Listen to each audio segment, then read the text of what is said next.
Greetings. How are you all out there? Everybody back at work yet? Thanks for tuning in. I'm Eric Bakker. I'm a naturopath from down under, from New Zealand. Now, SIBO, we're still talking about SIBO. Do SIBO symptoms come and go, or do they stay the same all the time, or, Well, relapsing and remitting is quite common, so, you can get symptoms coming back for a while, and then symptoms can back off and be like low grade, then they can come back in a vengeance.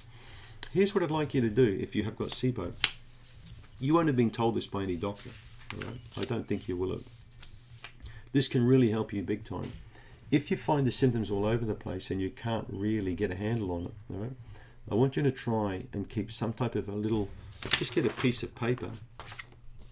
And on the piece of paper, I want you to write some basic stuff down on a day-to-day basis, especially if emotional things happen to you, big things, okay, arguments, disagreements, anything at all, or you felt depressed or you felt anxious. Now the word is how you feel, okay? That's the operative word, how you feel. It'd be good for you to start a little diary and get something happening there.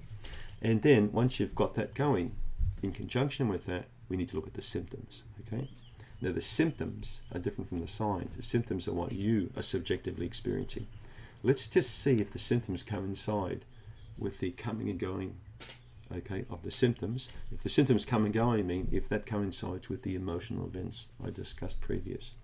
It's very, very powerful thing to do. Watch my video on the sympathetic and parasympathetic nervous system, okay? Now this autonomic nervous system gets constantly tweaked all day, all night, by the way you think and you feel and by events happening in your life around you, okay?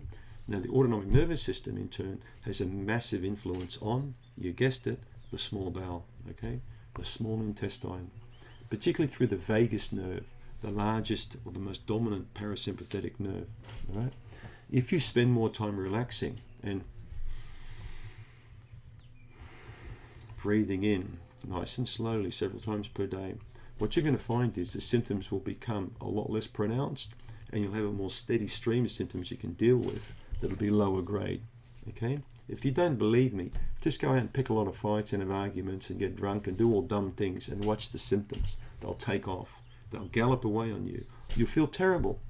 The more turmoil in your life emotionally, the worse the bowel will be, all right?